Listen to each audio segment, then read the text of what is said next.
Shalom bro and sis. Puji nama Tuhan, semua karena anugerahnya kita boleh ada bersama-sama di tempat ini. Saya mau mengundang kita untuk bangkit berdiri.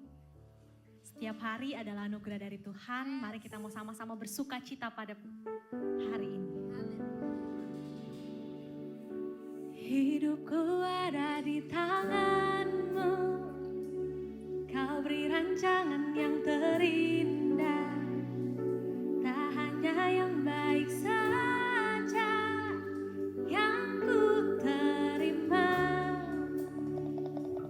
walau tubuhku diremukkan, walau jiwaku terkoyakkan, pujianku takkan terhentikan, Rohmu yang memberi penghiburan.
kita mau bawa sembah pujian kita pada siang hari ini. Bapa, terima kasih Tuhan. Terima kasih buat segala penyertaan-Mu. Terima kasih buat segala anugerah-Mu Tuhan. Kami percaya Tuhan.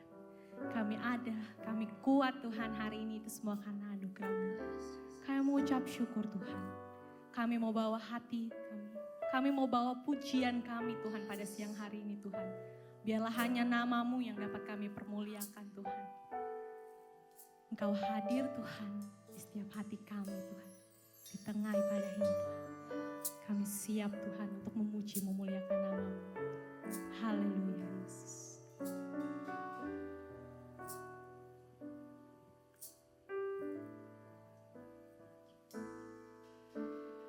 Tidak dengan tangan yang hampa, ku datang ke hadirat-Mu,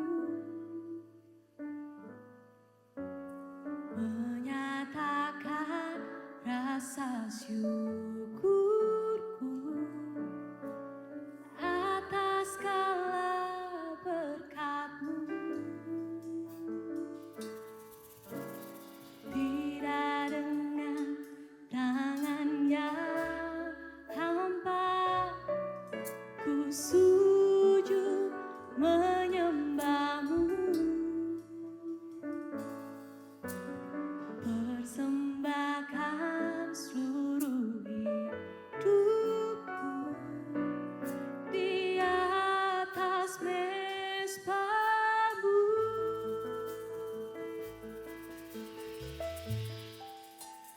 Segalanya yang ku miliki, semuanya daripada-Mu kan ku bawa, persembahanku yang terbaik hanya bagi-Mu. Mari kita sama-sama angkat.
Yes.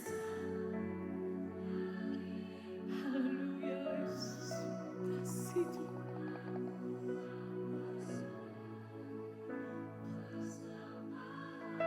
Yesus.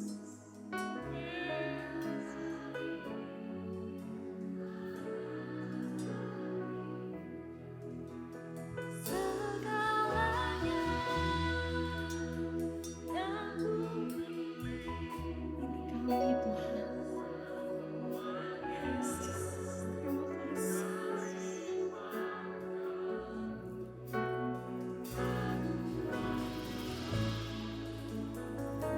Persembahan yang terbaik hanya bagimu. Oh, segalanya Tuhan, segalanya Tuhan, kami bersyukur, kami bersyukur. Terima kasih Tuhan, kami bersyukur Bapa. We worship you, Yesus.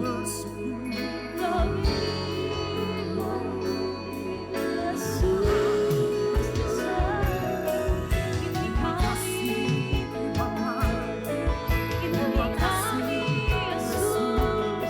Kami bawa hati kami, kami bawa sembah kami.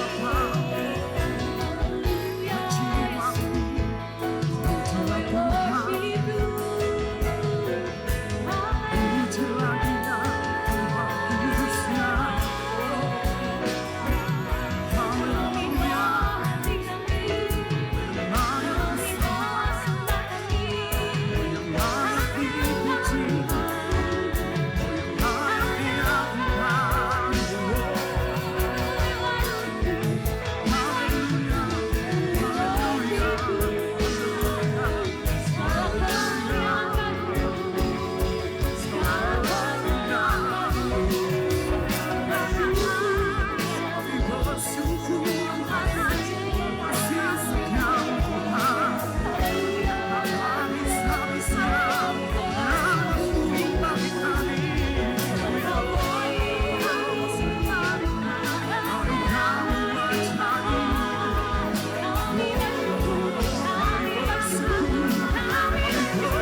Terima kasih Tuhan, penyertaan-Mu sungguh luar biasa bagi kami.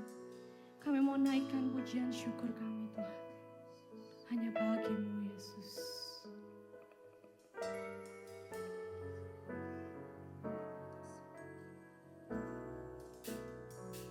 Segala pujian dan syukur bagi-Mu, Allah yang mulia, kuduslah nama-Mu.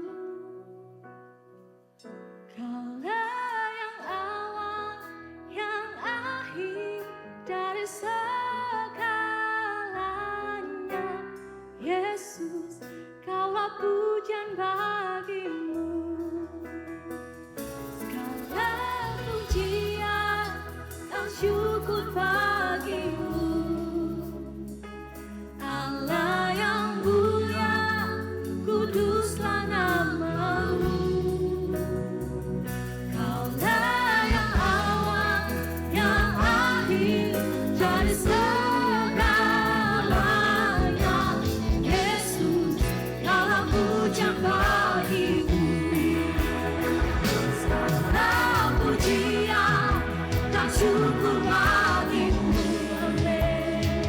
Allah yang mulia, kuduslah namamu.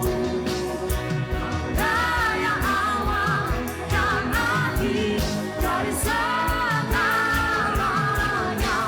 Yesus, Allah pujian bagimu. Segala pujian dan syukur bagimu. Allah yang mulia, kuduslah namamu. Allah yang awal, yang akhir, dari segalanya.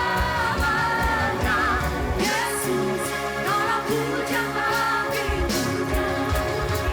Segala pujian dan syukur bagimu.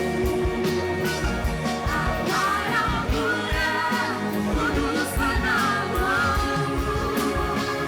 Allah yang awal, yang akhir, dan segalanya. Yesus, Allah pujian bagimu. Allah yang awal, yang akhir, dan segalanya. Yesus, Allah pujian bagimu. Allah yang awal, yang akhir, dari segalanya.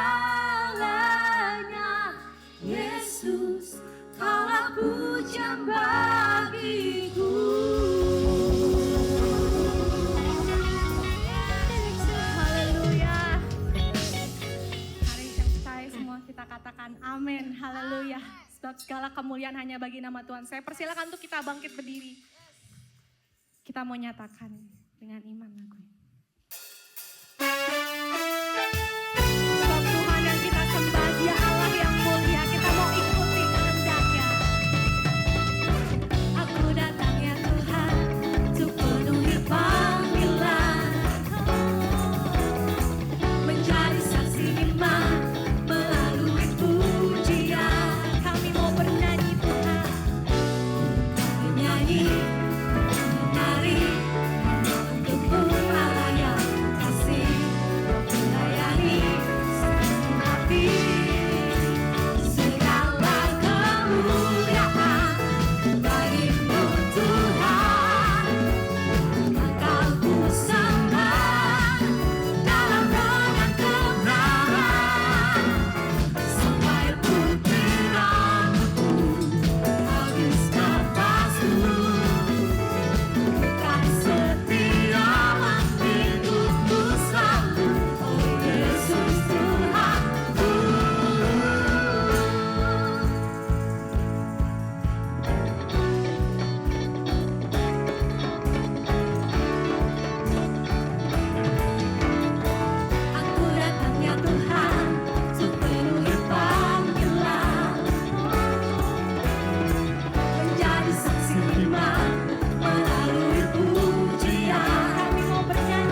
dengar suaramu Bapa, lebih dari segalanya.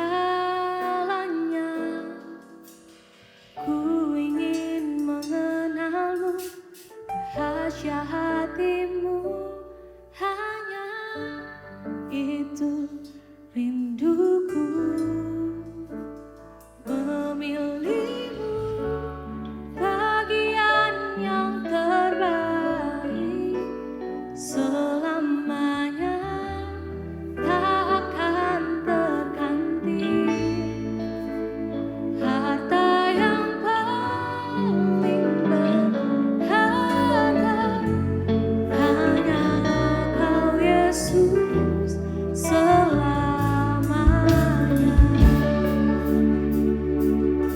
Mari kita sama-sama angkat lagu. Ku ingin selalu dekat, ku dengar suaramu Bapa, lebih dari segalanya. Ku ingin mengenalmu, rahasia hatimu, hanya itu rinduku. Memilihmu bagian yang terbaik, selamanya tak akan terganti. Harta yang paling berharga hanya Kau Yesus selamanya. Memilihmu bagian yang terbaik, selamanya tak akan terganti. Harta yang paling berharga hanya Kau Yesus selamanya. Harta yang paling berharga hanya Kau Yesus selamanya. Harta yang paling berharga hanya Kau Yesus selamanya.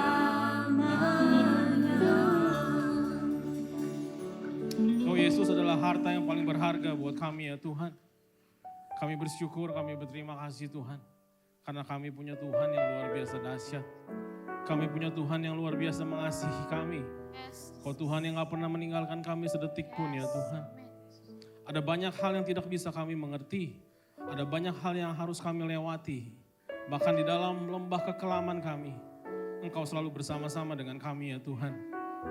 Kami akan melihat Tuhan, hal-hal yang mustahil buat kami. Bagi Tuhan tidak ada yang mustahil. Kami percaya mukjizat masih ada sampai dengan hari ini ya Tuhan. Dan kami terlalu percaya Tuhan Yesus, Kau Allah yang sanggup melakukan hal-hal yang mustahil bagi kami. Tidak ada yang mustahil bagi Tuhan. Terima kasih Tuhan Yesus, terima kasih ya Bapa. Kau melihat anak-anak-Mu di tempat ini yang datang dengan sakit penyakit. Aku berdoa oleh biru-biru Tuhan Yesus sembuh dalam nama Yesus. Yang datang Tuhan Yesus dengan keputusasaan, Tuhan berikan pengharapan yang baru. Bahkan dengan beban yang berat Tuhan berikan kelepasan. Karena kami tahu kami punya Allah yang sangat mengasihi kami. Kau punya hobi membuat mukjizat buat kami. Supaya hidup kami maksimal dan kami menjadi saksi-Mu yang efektif di tengah-tengah dunia ini ya Tuhan. Terima kasih Tuhan Yesus, terima kasih. Apa yang hamba-Mu pelajari, apa yang hamba-Mu siapkan tidak ada artinya tanpa pengurapan daripada Tuhan. Itu sebabnya aku minta pengurapan penuh atas hamba-Mu, atas seluruh jemaat-Mu di tempat ini ya Tuhan. Berikan hamba-Mu kata-kata yang sederhana, supaya kami semua bisa mendengar, kami bisa menangkap isi hati-Mu, kami bisa melakukan firman-Mu ya Tuhan. Sebab kami tahu Tuhan, ketika kami melakukan firman-Mu yang hidup, hidup kami berjalan dari terobosan kepada terobosan, dari kemenangan kepada kemenangan. Karena kami melakukan firman Tuhan, janji Tuhan iya dan amin. Dan kami terus percaya akan hal itu ya Bapa. Terima kasih Tuhan Yesus, biarlah bukan hanya informasi yang mereka terima, tapi ada impartasi daripada Tuhan. Ada kekuatan Allah yang membackup dari sorga ke tempat ini. Kau berikan ya Tuhan Yesus seluruh resources yang dari sorga membackup kami semua ya Tuhan. Karena ini gerejamu ya Tuhan. This is the church of the living God. You are the church of the living God. Kami semua adalah orang-orang yang telah Kau panggil keluar dari kegelapan kepada terang-Mu yang ajaib ya Tuhan. Untuk itu kami bersyukur Tuhan, kami berterima kasih Bapa. Aku percaya firman-Mu berkuasa, aku percaya firman-Mu dapat merubah seluruh hidupku. Aku percaya firman adalah Tuhan sendiri. Kami siap untuk menerima dan melakukannya. Yang percaya sama-sama katakan, silakan duduk Bapak Ibu Saudara. Shalom Alhim, annyeonghaseyo, apa kabar semuanya? Thank you Dita, singer, choir, CM, pemusik, sound, media, kamera, lighting, usher, semua yang melayani kalian luar biasa. Dari pagi loh, dari doa pagi nih, pemusik semuanya, beri aplaus dong. Hari ini biasanya Paju yang khotbah, tapi saya gantiin gak apa-apa ya. Karena Paju harus khotbah di pusat 5 kali. Jadi waktu bulan lalu Paju WA, Gi awal Agustus lu khotbah 4 kali ya. Hah? Saya bilang gak mau, 2 kali aja. Saya bilang, Paju mau kemana? Gak usah banyak tanya, kata dia. Buset, saya bilang ngeselin banget. Gak usah banyak tanya, saya pikir dia mau jalan-jalan. Jadi deket-deket saya tanya, tiket udah beli? Hah, emang gue mau kemana? Lah, itu minggu pertama. Ya entar juga lu tahu kata dia. Ternyata Pak Wiryo harus pelayanan ke Amerika bersama Pak Rubin Adi dan banyak hamba Tuhan. Jadi GBI ada pelayanan ke Amerika, jadi sehingga Pak Ju harus melayani di pusat 5 kali. Saya ledekin, nah lu rasain 5 kali saya bilang. Bercanda, yang suka bercanda emang gembala kita. Oke, by the grace of the God, now we open the English service for Sunday school. So your parents who has children at 6 years old, you can bring to the Philippine rooms now. Karena ada Sunday school, ada sekolah minggu untuk English service. Beri kemuliaan dong buat Tuhan. Tadi saya disuruh speech di sana sama Bu Ellen. Bu Ellen tuh guru sekolah minggu untuk English service-nya. Saya masuk kan anak saya bantuin. Saya ngomong bahasa Indonesia. Saya tanya, ini udah mulai. You cannot speak Indonesia here katanya. Belagu amat saya bilang. Saya nggak dijawab sama anak saya, sama semuanya, sama Ellen juga. Ya udah saya harus switch otak saya untuk bisa bahasa Inggris. Kayak tadi saya belajar dikit-dikit lah ya. Dikit-dikit literacy I can lah. Tapi saya berdoa karena janji Tuhan bangsa-bangsa akan datang. Amin. Son and daughter will come, riches the nation shall through us. Jadi bangsa-bangsa akan datang ke tempat ini. Karena rumah Tuhan harus penuh dengan jiwa-jiwa. Amin. Jadi belum lama tuh ada bule datang nanyain ada English service enggak di sini gitu di bawah. Wah, pas kebetulan kita punya guru bahasa Inggris, Pak Ju suruh kita buka English service buat sekolah minggu dulu. Nanti lama-lama ada English service untuk youth dan dewasa muda dan sampai ke umum. Amin.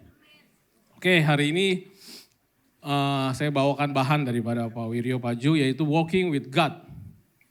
Yang part yang keempat dengan judul The Great Unknown. The Great Unknown artinya sesuatu yang besar yang Tuhan siapkan. Tapi seringkali kita harus melewati masa-masa yang sangat sulit, masa-masa kekelaman yang kita belum mengerti. Kemarin ada youth, oh ya saya umumin juga, kita udah buka ibadah youth tapi baru sebulan sekali ya. Baru sebulan sekali, jadi ada Verji, ketua youthnya, ada pembinanya Ko Surya, ada Noni. Kemarin saya ikut ibadah youthnya, saya sangat senang. Kenapa? Karena dia membawakan firman mirip sama yang sampaikan hari ini. Artinya anak-anak muda kita sudah bisa mendengar suara Tuhan seperti Pak Wiryo berbicara. Amin. Jadi gereja ini tidak akan kekurangan anak-anak muda. Karena youths are leaders now, not only tomorrow. Karena anak-anak muda adalah pemimpin masa kini, bukan hanya esok. Dan saya percaya Tuhan akan bangkitkan anak-anak muda di tempat ini. Amin. Nah yang senior-senior gimana, yang udah tua gimana? Yang senior-senior tetap Tuhan mau pakai. Gimana caranya? Kan yang senior-senior punya keponakan, punya cucu, punya anak. Nah, bisa diberitakan bahwa ada youth di GBWTC Tang City. Karena ada kegerakan besar yang Tuhan sudah lakukan, yang sedang lakukan hari-hari ini untuk gereja. Karena gereja harus bangkit menjadi saksi yang efektif di tengah-tengah dunia. Amin? Oke. Nah, mengapa ketika kita berada di lembah air mata, di padang gurun, kita digagal, ditipu, dijolimi, dihianati. Seringkali kita bertanya, tapi kok kadang seringkali Tuhan diam. Atau seringkali sepertinya Tuhan tuh enggak menjawab. Jadi bukan karena Tuhan itu enggak memberi jawaban, tapi karena dia sedang melindungi kita. Karena kalau Tuhan kasih tahu, kitanya yang belum siap. Jadi ada pepatah silent is gold. Ya mungkin Tuhan sedang melakukan itu, silent is gold. Kita mau belajar segala sesuatu ada waktunya. Charles Spurgeon bilang gini, when you cannot trust God's hand, trust His heart. Jadi artinya waktu kita belum melihat mukjizat Tuhan, waktu kita belum melihat tangan Tuhan bekerja, biarlah kita mau percaya akan hatinya Tuhan. Apa sih hatinya Tuhan? Tuhan itu Tuhan yang sayang banget sama kita. Dia Tuhan yang sangat mengasihi kita. Buktinya di Roma 5 ayat 8. Akan tetapi Allah menunjukkan kasih-Nya kepada kita oleh karena Kristus telah mati untuk kita ketika kita masih berdosa. Jadi waktu kita masih berdosa, waktu kita belum terima Tuhan Yesus, Tuhan tuh udah mati buat kita sebenarnya. Dia tuh Tuhan yang sangat sayang sama kita. Sekalipun kita dulunya kita bandel, kita nggak bisa dibilangin, pokoknya kita jauh dari Tuhan. Saya mau kasih tahu, kalian bisa mundur, kalian bisa melupakan gereja, tapi Tuhan akan kejar kalian. Kemanapun kita pergi, dia kejar sampai dia mendapati kita kembali. Untuk kita berbalik dan kita melakukan apa yang menjadi destiny Tuhan, apa yang menjadi rencana Tuhan dalam hidup kita. Amin.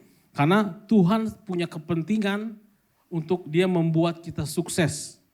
Kalau saya bicara sukses bukan hanya materi, tapi apapun dalam hidup kita dia mau hidup kita maksimal bersama dengan Tuhan. Dia tuh sayang banget sama kita. Kalau sampai kita meragukan tangan Tuhan yang belum pegang kita, biarlah kita mau melihat hatinya Tuhan yang selalu mengasihi kita. Nah, kenapa sih Tuhan kadang belum bicara? Ada banyak hal yang belum kita mengerti. Yohanes 16 ayat 12 bilang gini, masih banyak hal yang harus kukatakan kepadamu, tetapi sekarang kamu belum dapat menanggungnya. Jadi bukannya Tuhan tuh tidak mau ngasih tahu ke kita. Karena kalau dia kasih tahu sekarang, kitanya belum siap. Oke. Mungkin di rumah nanti bisa baca ya, Kejadian 37 ayat 7 sampai 11. Ini kisah Yusuf. Yusuf umur 17 tahun Tuhan kasih mimpi, Tuhan kasih visi bahwa kamu Yusuf lu akan menjadi raja, lu akan menjadi orang kedua Mesir. Tetapi sebelum dia sampai ke sana, dia harus masuk ke dalam sumur.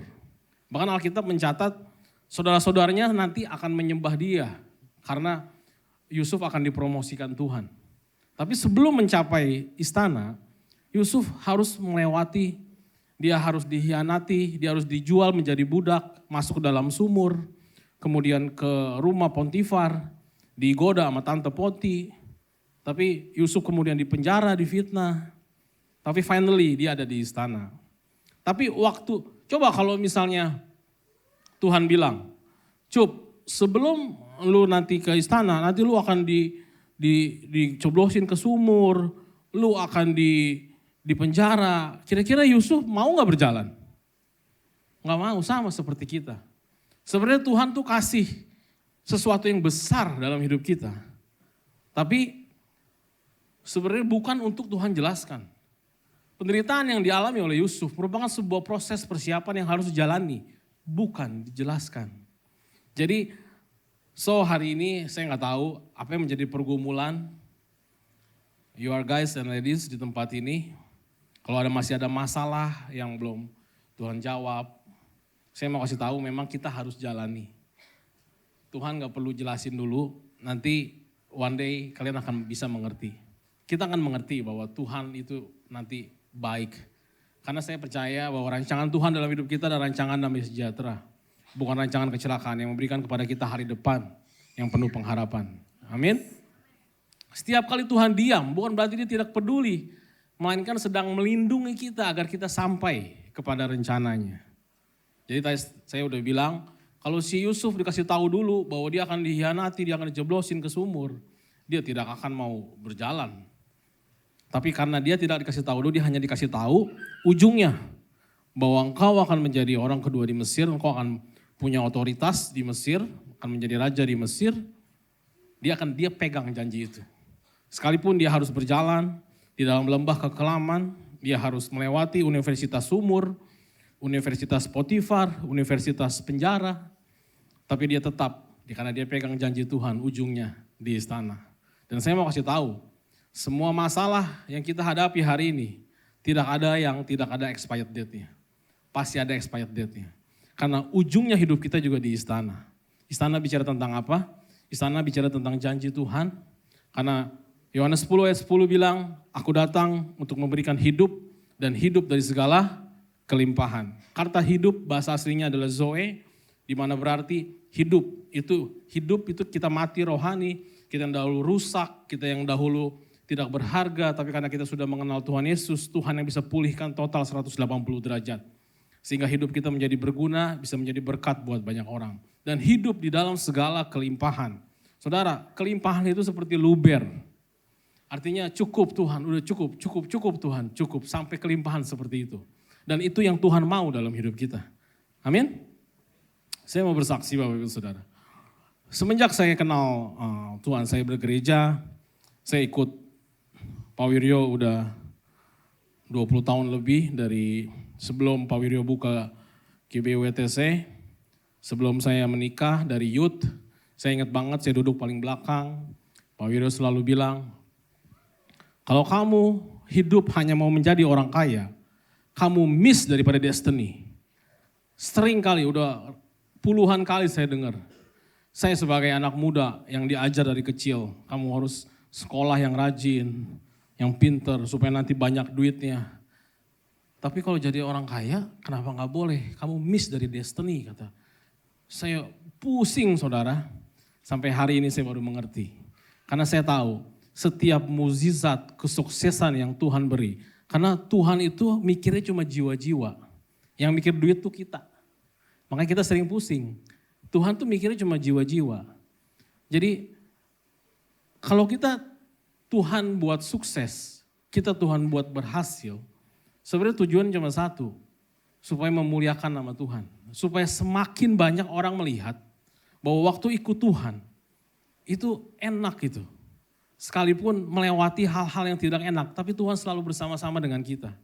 Dia Tuhan yang selalu bersama-sama baik duka maupun suka. Maria dan Marta waktu Lazarus mati, Tuhan Yesus, Alkitab mencatat, Yesus ikut menangis. Artinya waktu kita berduka, Tuhan ikut menangis. Papa saya baru dipanggil Tuhan, Bapak Ibu Saudara, 100 hari kemarin. Waktu saya bersedih, saya berduka. Memang saya bukan orang yang ekspresif gitu, saya harus nangis. Tapi hampir setiap hari mungkin saya menangis, tapi saya nggak kasih tahu siapa-siapa. Tapi karena ada Tuhan, Tuhan yang selalu menghibur, yang bilang bahwa papi udah di sorga. Sehingga itu yang membuat kita punya damai sejahtera. Saya mau kasih tahu, kalian punya duit banyak sebanyak apapun, kalian tidak bisa membeli damai sejahtera. Damai sejahtera Allah yang melampaui segala akal akan memelihara hati dan pikiran kita di dalam Kristus Yesus. Hanya Yesus yang bisa memberikan kita damai sejahtera. Kita mau jadi orang kaya karena kita mau mengejar damai sejahtera. Kita mau hidup enak. Tapi saya mau kasih tahu, damai sejahtera waktu kita semakin dekat sama Tuhan. Kita semakin mengerti rencananya dalam hidup kita. Itu yang akan membuat kita semakin hari semakin mengerti akan rencananya dalam hidup kita. Amin. Rick Warren bilang begini, the deepest valleys often prepare us for the highest mountain. Ada sesuatu yang besar yang sudah Tuhan persiapkan kepada kita semua. Jadi the deepest valleys artinya lembah kekelaman. Masalah yang paling berat di dalam hidup kita. Seringkali kita hadapi. Sebenarnya Tuhan sedang mempersiapkan kita to the highest mountain. Dia sedang mempersiapkan kita satu promosi yang paling besar. Dia mau hidup kita maksimal. Tapi kita harus melewati sesuatu yang gak enak dulu. Tapi janji Tuhan itu adalah persiapan yang harus kita jalani. Tuhan bukannya mau menjelaskan, tapi kita harus menjalani. Ada promosi yang Tuhan sedang siapkan kepada saudara, saya tidak tahu. Tapi kalau kalian mendengar firman Tuhan hari ini, saya mau kasih tahu. Ada sesuatu yang besar yang sedang Tuhan persiapkan buat you are guys and ladies di tempat ini. Karena Tuhan mau mempromosikan kita. Tapi kita harus melewati dulu prosesnya hari-hari ini. Dan Tuhan selalu bersama-sama dengan kita. Amin. 1 Korintus 2 ayat 9, apa yang tidak pernah dilihat oleh mata, tidak pernah didengar oleh telinga, tidak pernah timbul dalam hati, semua disediakan Allah untuk mereka yang mengasihi Dia. Saudara, apa yang gak pernah kita dengar, kita pikirkan, bukan hanya yang baik-baik saja. Ada hal proses yang harus kita lewati. Tiba-tiba kita ketemu dengan masalah yang bikin pusing banget, bikin stres banget. So don't worry, be happy. Tuhan udah bilang bahwa ini adalah proses untuk kita mencapai potensi yang maksimal. To the highest mountains, janji Tuhan. Hidup kita akan Tuhan pakai maksimal untuk kemuliaan nama Tuhan. Amin. Makanya di saat ada lagu, di saat badai bergelora, sebenarnya Tuhan sedang mempersiapkan kita untuk kita naik terbang bersama dengan Tuhan. Kita nyanyi sama-sama. Di saat badai bergelora, ku akan terbang bersamamu. Bapa kau Raja atas semesta, ku tenang sebab kau Allahku. Saudara tahu kenapa Rick Warren bisa ngomong kayak begini? Rick Warren adalah seorang gembala senior dari mega church di Amerika. Dia menggembalakan ribuan bahkan puluhan ribu. Dia menulis buku. Tapi saudara tahu the deepest valleys yang dia alami, anak lelakinya mati bunuh diri tahun 2013. Waktu saya baca itu saya sedih sekali. How come Tuhan? Begitupun dia. Saya dengar wawancara dia di YouTube. Sekarang dia udah bangkit. Bahkan dia menjadi berkat buat banyak orang. Makanya buku-bukunya Purpose Driven Life. Dia banyak menulis supaya enggak banyak anak-anak depresi. Karena dia sudah mengalami dulu. Karena ada rencana Tuhan yang Tuhan izinkan di dalam hidupnya. Saya pelajari, apakah dia nggak tahu anaknya mau bunuh diri? Anaknya memang waktu itu sedang dalam, anaknya pinter. Saya ngedenger di YouTube, saya dengerin anaknya bilang dia bangga sama papa mamanya karena papa mamanya melayani Tuhan. Tapi dia sadar bahwa dia punya ada satu penyakit, saya nggak tahu mungkin depresi atau apa-apa. Tapi saat itu papanya sedang bawa dia psikiater, jadi sedang dalam proses kesembuhan. Tapi tiba-tiba ditemukan satu hari anaknya sudah mati bunuh diri. 6 bulan Rick Warren stres.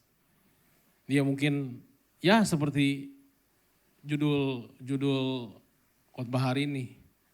The Great Unknown. Ada sesuatu yang besar yang tidak bisa dimengerti sama kita. Dia bertanya sama Tuhan. Saya ngedengerin dia diwawancara di YouTube.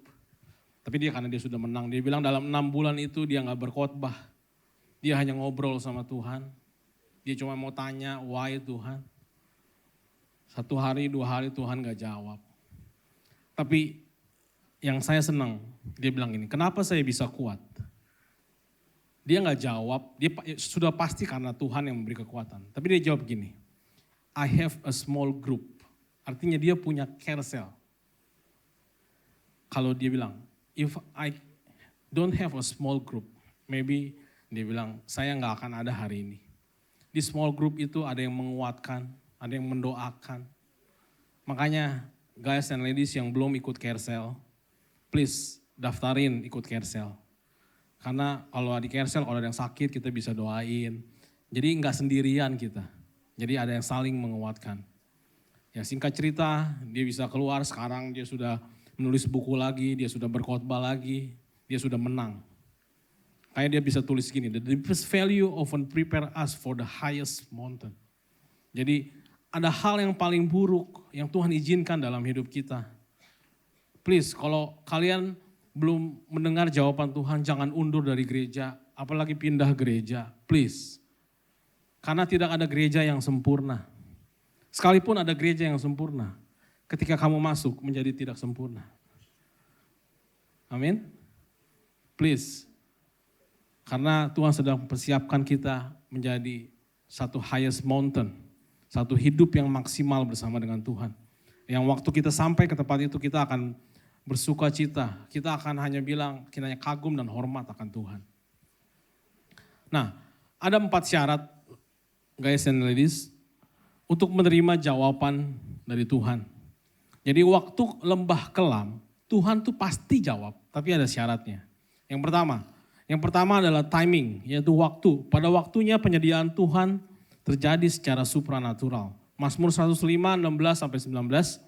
Ketika ia mendatangkan kelaparan ke atas negeri itu dan menghancurkan seluruh persediaan makanan.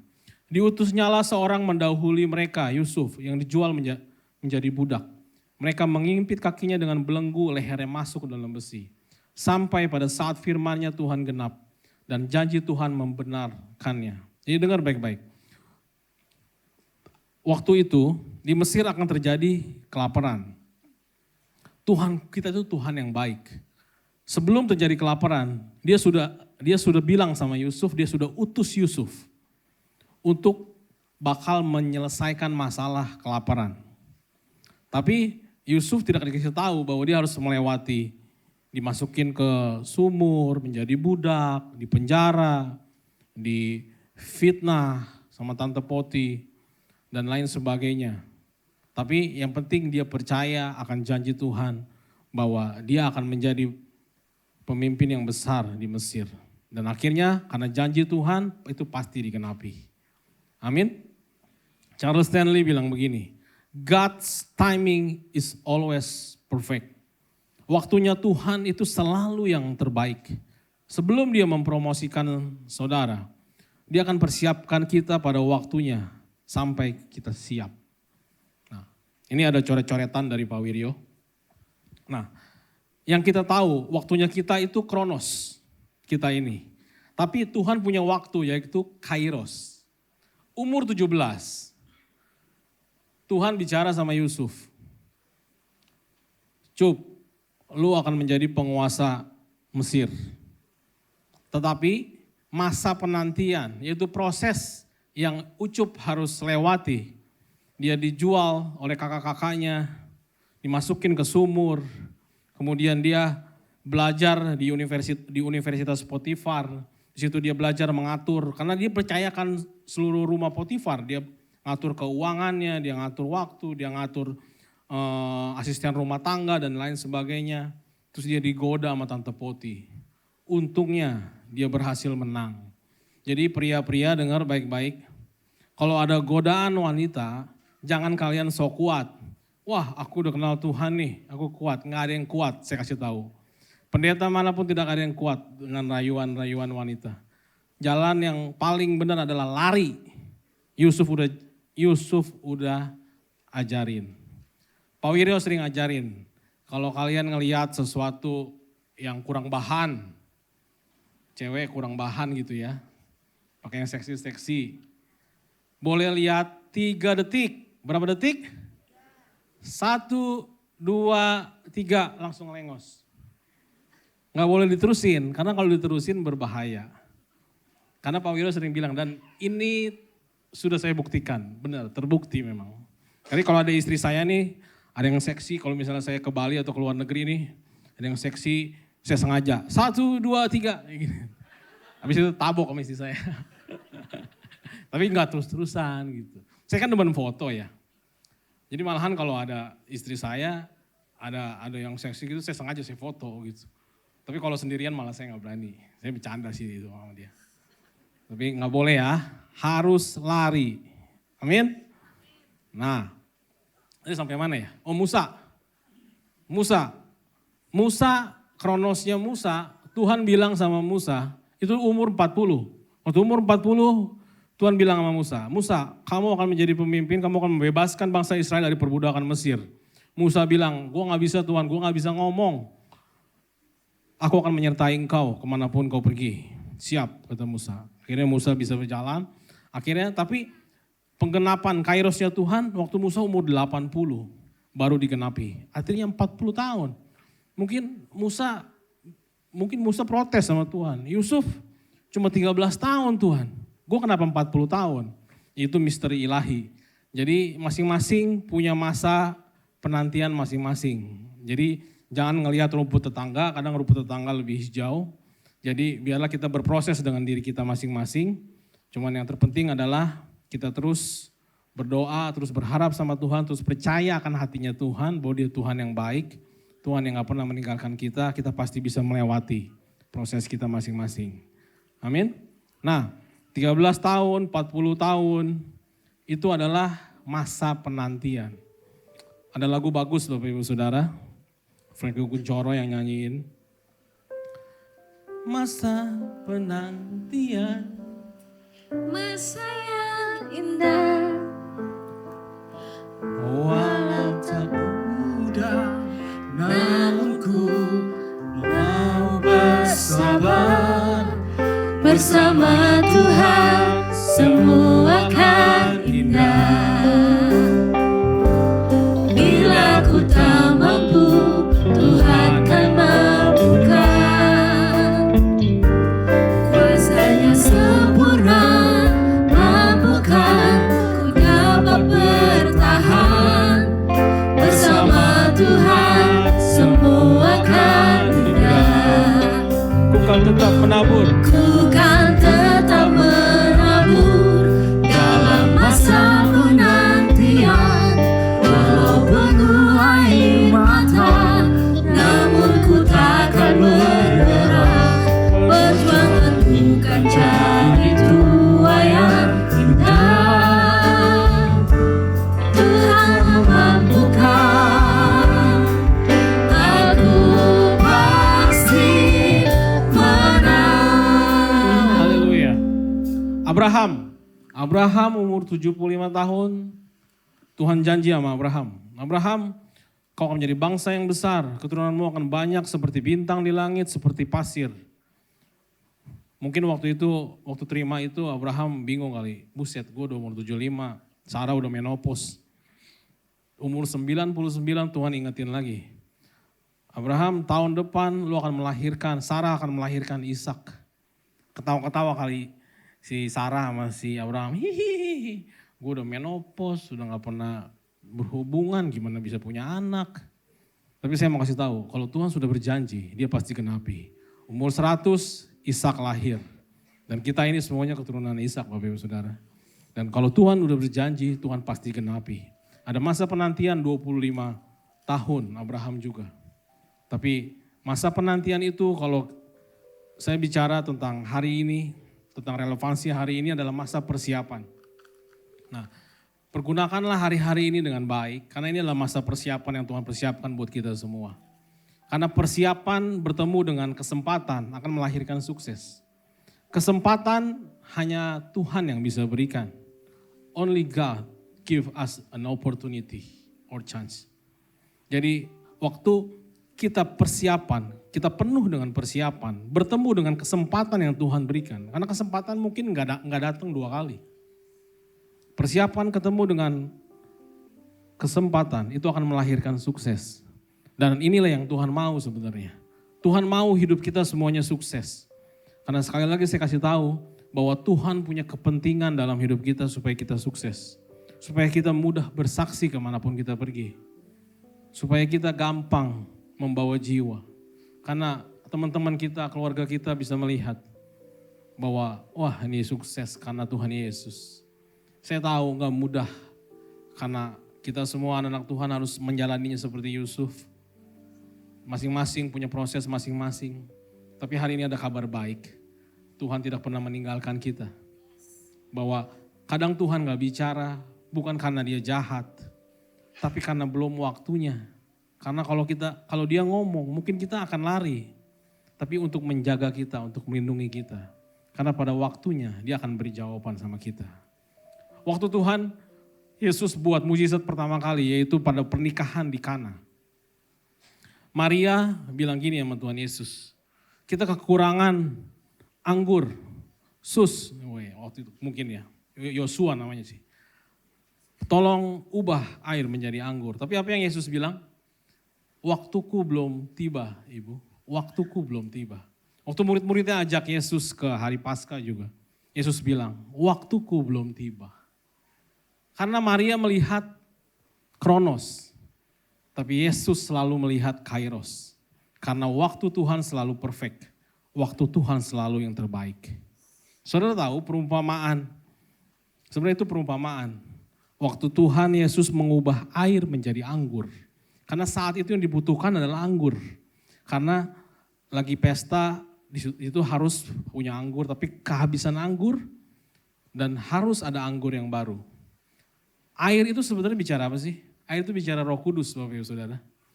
Makanya harus dipenuhi. Penuhilah tempayan itu dengan air. Penuhilah hidupmu dengan Roh Kudus. Karena one day kalau kita cedok, itu akan bisa berubah menjadi anggur. Kalau kalian kita semua dipenuhi dengan Roh Kudus.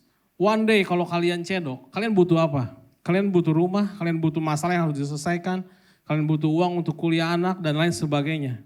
Itu tinggal dicedok, Tuhan akan bisa buat mujizat. Karena dia Tuhan yang bisa membuat segala sesuatu yang mustahil menjadi mungkin. Tapi saudara dengar baik-baik, mujizat yang Tuhan kasih seringkali itu adalah peringatan. Seringkali kita wow dengan mujizatnya. Tuhan tidak pernah wow dengan mujizatnya. Dia berikan mujizat karena dia baik. Dia sangat baik sama kita.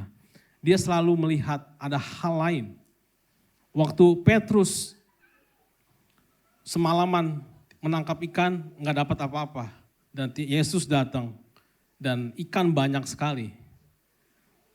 Apa yang Tuhan bilang, mulai hari ini kau akan berubah dari penjala ikan menjadi penjala manusia. Karena Tuhan Yesus selalu berpikir tentang jiwa-jiwa.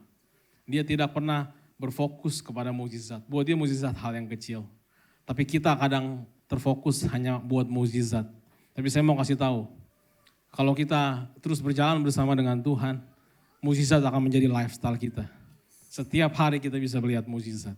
Karena itu adalah karya Tuhan. Dia emang Tuhan yang punya hobinya membuat mujizat dalam hidup kita. Amin. Nah, tadi kan saya bilang, Tuhan bilang, waktuku belum tiba. Anak-anak muda dengar baik-baik, yang masih kuliah, yang masih sekolah, waktu kalian itu belajar. Kalau diajak nongkrong sama teman, apalagi ngerokok, ngobat dan lain sebagainya, bilang, waktuku belum tiba. Karena waktuku adalah belajar. Karena persiapan, kalau kalian persiapan dengan belajar nanti ujian, dapat cum laude, ranking dan lain dapat beasiswa, itu akan memuliakan nama Tuhan. Itu yang Tuhan mau, amin. Nah, kalau misalnya baru gajian suami kasih kepada istrinya duit, si mami bilang ke suaminya, "Pak, kita ke mall yuk, karena ada sale, ada diskon. Suaminya bilang, waktuku belum tiba.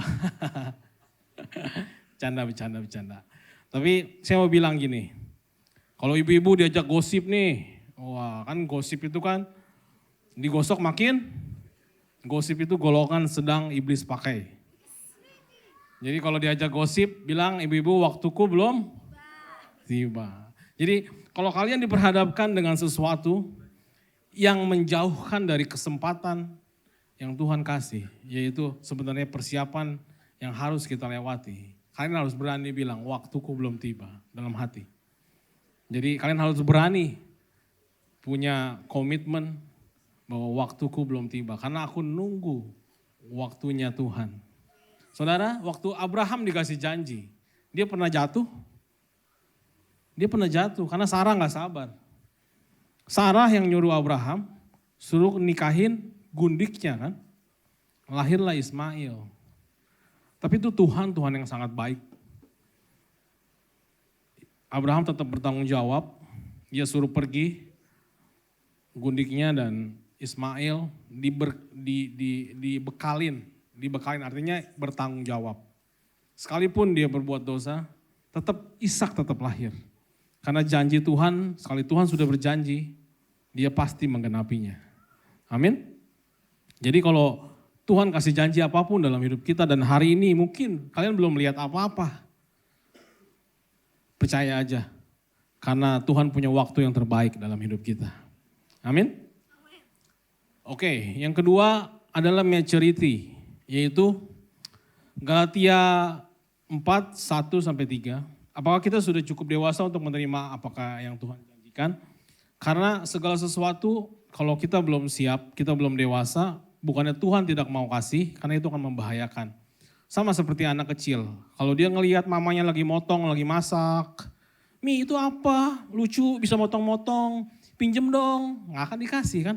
Ibu-ibu nggak mungkin ngasih ke anak yang baru 2 tahun kasih pisau, lucu, dia potong-potong, jari dipotong-potong sama dia kan nggak mungkin. Sama makanya, Galatia 4, 1-3. Yang dimaksud ialah selama seorang ahli waris belum akil balik, artinya dewasa. Sekalipun ia tidak berbeda dengan seorang hamba, sungguh pun ia adalah tuan dari segala sesuatu. Tetapi dia tuan loh dari segala sesuatu, harusnya punya dia. Tapi ia berada di bawah perwalian dan pengawasan. Sampai pada saat yang telah ditentukan oleh Bapaknya, demikian pula kita. Selama kita belum akil balik, kita takluk juga kepada roh-roh dunia. Artinya kalau sekalipun kita itu punya kita, kayak anak kita, kan sebenarnya anak kita juga yang apa yang kita miliki juga punya dia. Contoh, kita punya motor, punya mobil, kan nggak mungkin kita kasih ke anak kita yang masih kecil.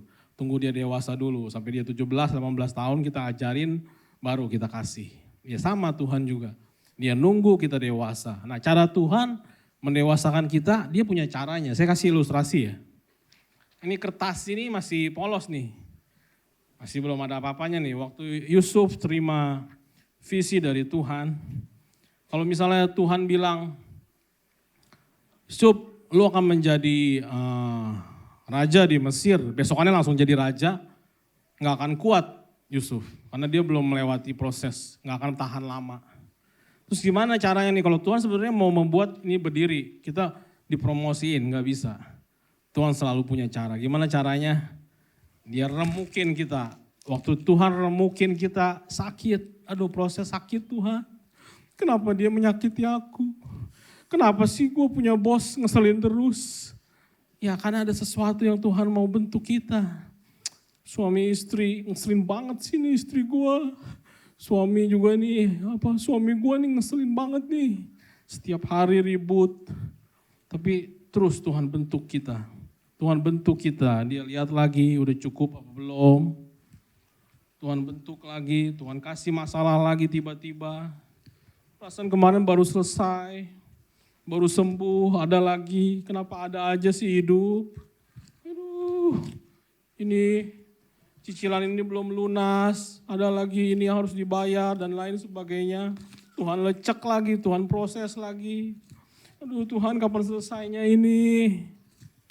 One day kalau Tuhan udah pikir udah cukup dewasa, kita udah banyak dibentuk sama Tuhan, kita sudah melewati sama seperti Yusuf, 13 tahun, Musa 40 tahun, Abraham 25 tahun. One day kita bisa berdiri seperti kertas ini. Waktu Tuhan promosikan, dia nggak jatuh lagi. Karena proses hidupnya sudah cukup. Amin. Ya ini hanya ilustrasi Bapak Ibu Saudara. Saya ngikutin Pak Wiryo juga. Tapi bagus, makanya saya ikutin. Ada ilustrasi kedua balon, saya nggak mau niup-niup, capek. Rick Warren bilang gini, God is more interested in your character and your comfort. Jadi Tuhan itu lebih senang, lebih tertarik dengan karakter kita dibandingin kenyamanan kita. Karena Tuhan mau kita tuh semakin serupa dengan Tuhan Yesus. Bukan membuat kita nyaman. Makanya tadi saya bilang, kalau kamu mau jadi orang kaya, kamu miss dari destiny. Pak Widodo sering bilang gitu. Karena ya Tuhan tuh maunya karakter kita terus dibentuk. Dia bukan mau kenyamanan kita. Karena Tuhan mau kita terus bekerja untuk kerajaan Allah Bapak Ibu Saudara. Kalau Gimana sih caranya?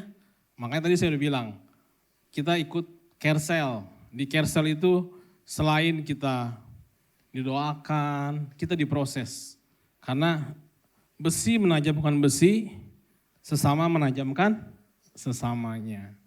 Jadi di Carousel itu kita dibentuk karakter kita. Ketemu orang yang ngeselin, nyebelin, it's okay. Tapi lama-lama kita akan bertumbuh.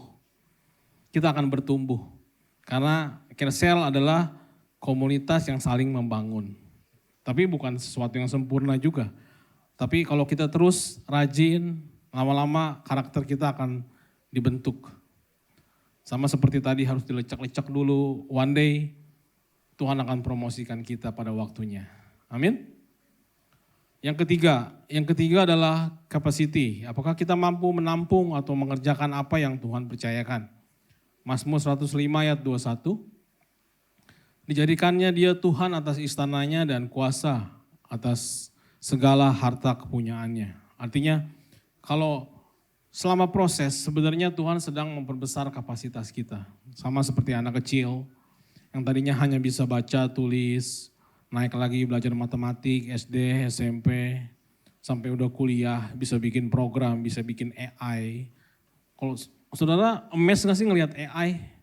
Di sini siapa yang suka pakai AI? Apa-apa sekarang nanya AI, dijawab semua loh. Bikin khotbah juga pakai AI cepet sekarang, semua bisa khotbah sekarang. Jadi kalau dalam proses kehidupan ini sebenarnya Tuhan mau memperluas kapasitas hati kita. Yang kalau Tuhan mau belajar mengajarkan kita tentang kesabaran, dia akan pertemukan kita dengan orang-orang yang nyebelin supaya kita makin sabar. Dia sedang memperluas hati kita, saudara. Sama seperti Yusuf, dia disakiti, dia difitnah, dia sudah melewati itu semua. Sehingga apa? Sehingga waktu dipromosikan, waktu diangkat, dia tidak semena-mena. Dia bisa adil, dia bisa menjadi berkat, dan dia tidak menggunakan kekuasaannya untuk hal-hal yang tidak berkenan. Karena Tuhan kita Tuhan yang pinter. Dia kasih sesuatu kepada seorang yang bisa dipercayakan. Ewell Tozer bilang gini, God enlarge those who are faithful. Tuhan memperbesar siapa aja yang setia. Kadang waktu kita pacaran dulu, kita kejar-kejar, dapetinnya lebih gampang. Tapi mempertahankan kesetiaan itu lebih sulit. Amin. Saya percaya guys and ladies di tempat ini yang udah menikah juga semuanya kita adalah anak-anak yang setia. Amin. Suami harus setia sama istri, istri harus setia sama suami. Oke, yang keempat, yang terakhir, relationship. Seberapa dekat hubungan kita dengan Tuhan? Kita harus memiliki pengalaman berjalan bersama dengan Tuhan. Kedekatan kita dengan Tuhan, semua yang terjadi adalah demi kebaikan kita. Jadi saudara, semakin kita dekat sama Tuhan, sebenarnya buat kebaikan kita. Karena Tuhan itu memberikan rahasianya kepada sahabat karibnya. Barang siapa memegang perintahku dan melakukannya, aku pun akan mengasihi dia dan akan menyatakan diriku kepadanya. Yohanes 14 ayat 21. Rahasia yang besar tidak dijelaskan kepada orang yang baru dikenal, melainkan kepada sahabat dekat. Jadi kita kan kalau curhat juga kan sama sahabat dekat kita kan. Sama Tuhan juga. Kalau misalnya kita udah dekat sama Tuhan, pasti dia akan kasih tahu hal-hal ke depan yang buruk pun dia akan tahu. Dikasih tahu kisi-kisinya Bapak Ibu Saudara. Jika kita menjadi sahabat dekat Tuhan Yesus, kita akan menerima pewahyuan dan penjelasan atas perjalanan hidup kita. Yakobus 2 ayat 23, dengan jalan demikian genaplah nas yang mengatakan lalu percayalah Abraham kepada Allah, maka Allah memperhitungkan hal itu kepadanya sebagai kebenaran. Karena itu Abraham disebut sahabat Allah. Jadi kalau Abraham bisa, kita juga bisa. Segala sesuatu yang kita percaya, kalau kita punya Tuhan, Tuhan yang dahsyat, Tuhan yang luar biasa, kepercayaan gitu, Tuhan bisa perhitungkan sebagai kebenaran. Saya mau bersaksi Bapak Ibu Saudara. Saya kerja di perusahaan farmasi tapi saya di bagian IT. Ada satu kali server saya rusak. servernya sekarang nilainya terakhir saya beli 250 juta, sekarang udah 700 juta bahkan berapa miliar karena kenaikan dolar naik. Nah kalau server itu rusak saya dikejar-kejar 1.000 orang lebih Bapak Ibu Saudara. Saya udah berusaha benerin dengan ilmu yang saya punya. Sepertinya ini harusnya hidup tapi nggak hidup. Terus kalau mau ini butuh waktu harus di-assign dari Malaysia. Tiba-tiba di tengah-tengah di ruang server saya berdoa. Tiba-tiba saya ingat ayat ini. Bahwa ketika Abraham percaya diperhitungkan sebagai kebenaran. Artinya sebagai kebenaran itu artinya dari Kronos bisa menjadi Kairos. Bisa ada mukjizat yang Tuhan buat. Cuman orang gila memang, saya doain itu server. Tuhan Yesus, Kau yang punya langit dan bumi termasuk server ini saya bilang. Aku udah berusaha dengan kekuatan aku gak bisa. Aku tahu ini kayak orang gila, tapi Abraham perhitungkan kepercayaan sama Tuhan sebagai kebenaran. Aku pun berdoa. Dalam nama Tuhan Yesus, nyala. Pertama kali ya nyalain gak bisa. Saya doa lagi. Yang ketiga bisa nyala saudara. Tepuk tangan dong buat Tuhan. Saudara, seringkali kita senang kalau ngedengar mukjizat. Tapi Tuhan bilang, seringkali Tuhan kasih mukjizat. Itu merupakan peringatan. Ini peringatan, ini mukjizat, ini peringatan. Peringatan apa? Peringatan saya harus cek baik-baik. Karena kalau semuanya bisa dengan doa, orang males. Mana ada yang mau kerja? Tuhan, minta duit, datang. Mana bisa? Cara kerja gak begitu. Kemarin Noni bilang, kalau Tuhan mau kirimin kursi, dia kirimin kayu. Ada bahan bakunya. Kita harus kerja. Mukjizat ini terjadi karena Tuhan baik. Dia tolong in emergency time. Tapi after that, setelah itu saya harus sungguh-sungguh ngecek. Dan saya harus pelajari. Sebelum dia mati, saya udah harus tahu. Sama, contohnya gini. Saya sering dengar teman-teman saya, pusing. Anaknya mau masuk sekolah mahal, masuk kuliah mahal. Pertanyaan saya, emang anak begitu keluar, besoknya langsung kuliah? Ya kan enggak. Kan butuh berapa belas tahun. Dan selama belasan tahun itu masa kesempatan, masa penantian, masa proses kita untuk menabung. Nah, kadang memang mukjizat terjadi. Kita berdoa, tiba-tiba ada aja berkat. Ya itu benar, Tuhan bisa buat mukjizat. Tapi mukjizat bisa menjadi peringatan. Nah, peringatan supaya apa? Supaya kita semakin prepare. Jadi tenaga kita tuh nggak dihabiskan untuk ngedobrak-dobrak pintu sorga hanya untuk supaya Tuhan buat mukjizat. Tapi kalau kita prepare, tenaga kita doa untuk yang lain. Untuk mendoakan jiwa-jiwa. Karena kita sudah persiapkan sebelumnya. Anak-anak kita persiapkan, kita nabung. Makanya anak-anak Tuhan di tempat ini saya sering bilang, kita sebagai orang Kristen, kita harus menabung sebanyak-banyaknya, menabur sebanyak-banyaknya. Pikirin sendiri gimana harus ngaturnya, tapi itu yang Tuhan mau. Kita menabung sebanyak-banyaknya, menabur sebanyak-banyaknya. Karena orang yang menabung adalah orang yang percaya bahwa hidupnya akan Tuhan pakai dan kita punya masa depan yang gilang gemilang. Amin. Karena Tuhan mau pakai kita jauh ke depan. Tuhan mau pakai kita masih lama. Itu sebabnya kita harus menabung. Menabung adalah tanda kepercayaan kita sama Tuhan. Bukannya kita gak percaya. Ada banyak orang, ya hidup kita berserah sama Tuhan. Bukannya begitu yang Tuhan mau. Tuhan mau everything Tuhan persiapkan. Kita persiapkan. Karena Tuhan kasih hikmat sama kita semua. Charles Stanley bilang gini, the closer you walk with God, the clearer His voice becomes. Semakin dekat kita sama Tuhan, semakin jelas suaranya kita bisa dengar. Bahkan semakin dekat janji Tuhan digenapi dalam hidup kita. Kalau kita semakin dekat sama Tuhan. Slide terakhir, percayalah kepada Tuhan dan melangkahlah dalam ketaatan kepada firman-Nya. Pada waktunya akan memberikan penjelasan kepada kita. Amin. Puji Tuhan, saya udah bisa menyelesaikan khotbah 3 kali. Haleluya, silakan. Well. So, teman-teman, ya beri kemuliaan buat Tuhan. Ya Tuhan yang baik dan luar biasa. Saya nggak tahu apa yang menjadi pergumulan guys and ladies, teman-teman semua di tempat ini.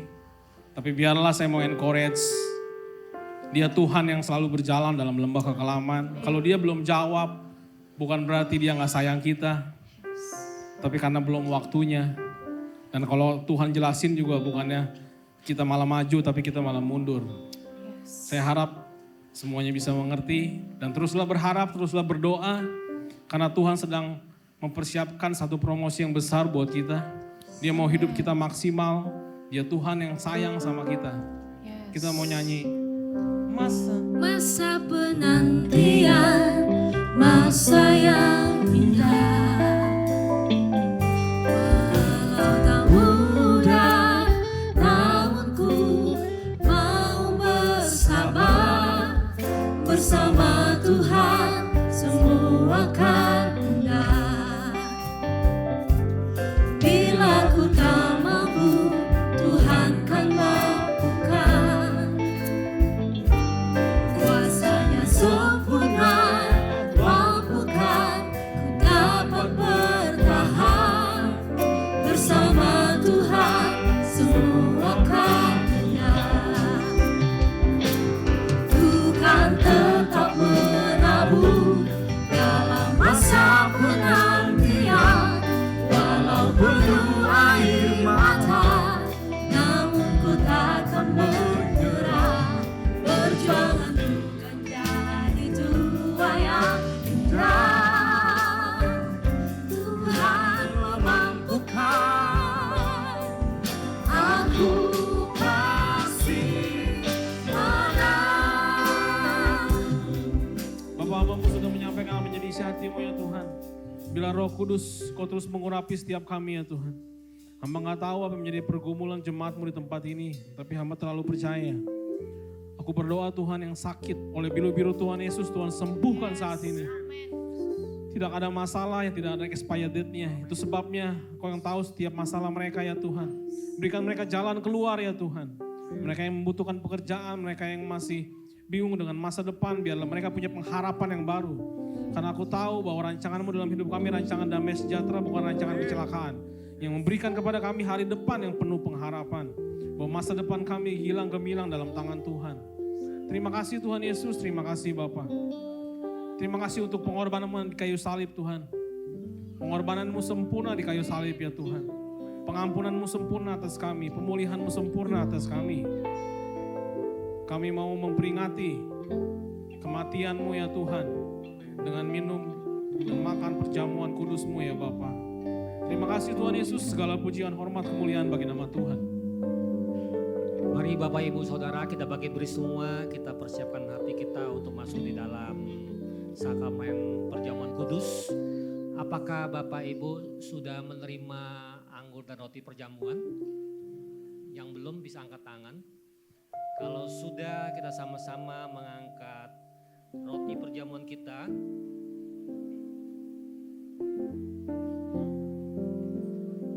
Sebab apa yang telah kuteruskan kepadamu dan telah aku terima dari Tuhan, yaitu bahwa Tuhan Yesus pada malam ia diserahkan, mengambil roti dan sesudah itu ia mengucap syukur atasnya, ia memecah-mecahkannya dan berkata, inilah tubuhku yang diserahkan bagi kamu.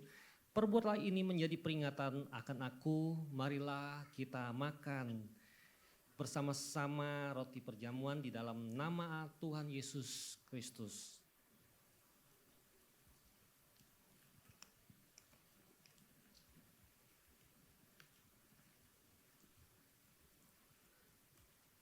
Kita angkat anggur perjamuan. Demikian juga ia mengambil cawan sesudah makan lalu berkata, cawan ini adalah perjanjian baru yang dimeteraikan oleh darahku. Perbuatlah ini setiap kali kamu meminumnya menjadi peringatan akan aku. Sebab setiap kali kamu makan roti ini dan minum cawan ini, kamu memberitakan kematian Tuhan sampai ia datang. Sesudah itu ia mengambil cawan, mengucap syukur lalu memberikannya kepada mereka dan berkata, minumlah kamu semua dari cawan ini, Sebab inilah darahku, darah perjanjian yang ditumpahkan bagi banyak orang untuk pengampunan dosa. Marilah kita minum bersama-sama di dalam nama Tuhan Yesus Kristus. Sama-sama kita ucapkan syukur atas kebaikan Tuhan. Terima kasih Tuhan.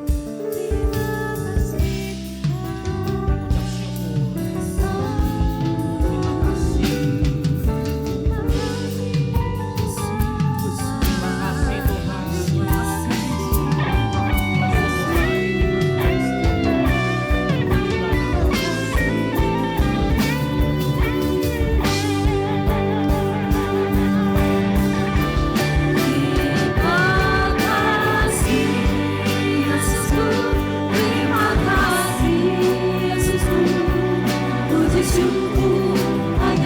Terima kasih. Terima kasih